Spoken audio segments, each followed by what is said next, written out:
Qu'est-ce que le compostage? Il s'agit d'un procédé naturel qui permet de décomposer la matière organique.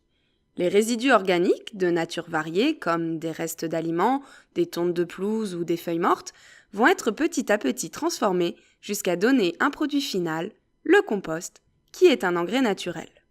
De nos jours, le compostage peut se faire à 3 niveaux. Directement dans la nature, sans aucune intervention de l'homme. Dans nos maisons et jardins, de façon individuelle, on parle alors de compostage domestique. Ou par des entreprises spécialisées qui gèrent de plus gros volumes. C'est le compostage professionnel. Voyons ensemble les caractéristiques de chacun de ces types de compostage. Tout d'abord, dans la nature. Les plantes produisent des résidus qui se retrouvent sur le sol. Feuilles mortes, tiges, fruits pourris, branches.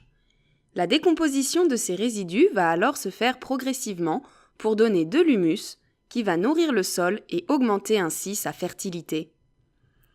Les plantes qui vont ensuite pousser sur ce sol pourront le faire dans les meilleures conditions possibles.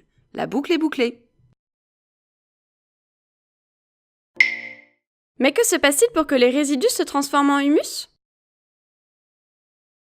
Dans la nature, les résidus de plantes se retrouvent en contact avec tout ce que l'on peut rencontrer sur le sol. Excréments, restes d'animaux, champignons, tout cela représente la matière organique, riche en carbone et en azote. Mais à ce niveau-là, les éléments ne peuvent pas encore être assimilés par le sol. Il faut les décomposer. Pour que la décomposition se fasse le mieux possible, il faut réunir de bonnes conditions. Juste ce qu'il faut d'humidité et d'oxygène pour permettre aux acteurs du compostage de bien travailler. Car oui, la production d'humus ne se fait pas toute seule. Beaucoup de travailleurs sont mobilisés à différentes étapes. Des bactéries, des champignons, mais aussi des vers de terre et de petits insectes, chacun ayant un rôle bien précis. Aération et découpage de la matière, par exemple.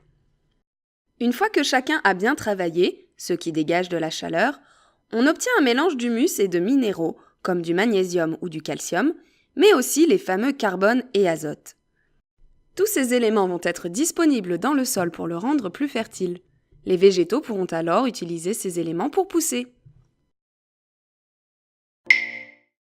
Si la nature fait si bien les choses, pourquoi composter aussi dans nos maisons?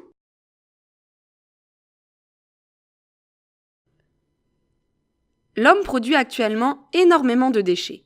Composter chez soi permet de réduire considérablement leur quantité. On estime en effet qu'une seule personne jette plus de 100 kg de déchets compostables par an. Pour une famille de 4 personnes, cela peut donc représenter un total de 400 kg sur une année. En les compostant, on évite qu'ils soient mis en décharge ou brûlés. En brûlant les déchets à l'air libre, on rejette dans l'atmosphère des gaz qui sont mauvais pour l'environnement et pour notre santé. Alors autant composter. Comment puis-je composter? Le point clé, c'est le tri. Aujourd'hui, grâce au tri, nous savons recycler le papier, le plastique ou le verre. D'ici 2025, chaque concitoyen devra séparer les déchets compostables des autres déchets. Les éléments compostables produits par une famille sont variés. Restes de cuisine, bouquets de fleurs fanées, branches, feuilles mortes et herbes coupées. Attention à éviter d'y mettre de la viande ou du poisson qui peuvent attirer des nuisibles. Pour pouvoir composter tous ces éléments, on les place dans un composteur individuel ou de quartier.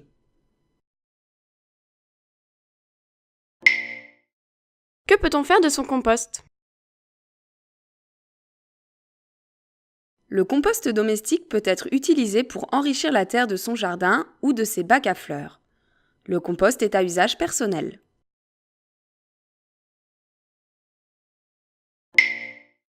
La petite astuce en plus. Pour réaliser un bon compost, il faut s'assurer d'un bon équilibre entre les éléments marrons, comme les branches qui apportent du carbone, et les éléments verts, herbes coupées ou résidus de fruits et légumes, qui apportent de l'azote. Ne pas oublier non plus que les vers de terre sont les meilleurs amis du compost puisqu'ils permettent de bien l'aérer et donc de le mettre dans les meilleures conditions pour la décomposition.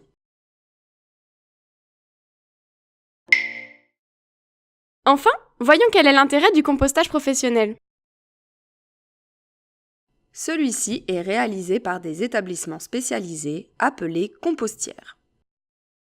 Les compostières reçoivent les résidus des entreprises qui en produisent en quantité plus importante qu'une famille. Produits alimentaires non conformes, restes de cantine, végétaux déposés en déchetterie. En quoi est-ce différent du cycle naturel ou du compostage domestique? La principale différence est la quantité de produits traités. Les étapes suivies pour le processus de décomposition sont les mêmes, mais chacune d'elles est contrôlée suivant une réglementation précise. Les techniques utilisées par ces spécialistes permettent d'obtenir un compost de bonne qualité et ne présentant pas de risque pour l'environnement et la santé. La qualité des composts est garantie par le respect des normes en vigueur. Le respect de cette réglementation est très important. Le compost produit par une compostière est destiné à être vendu aux professionnels dont le métier est de cultiver le sol et à des particuliers. En définitive, la décomposition naturelle, le compostage domestique et professionnel ne sont pas différents les uns des autres. La matière organique est transformée en humus et retourne à la terre. Tous suivent les mêmes étapes de réalisation. Leur finalité est la même: pouvoir valoriser des résidus en matière capable de préserver la fertilité du sol pour une alimentation de qualité.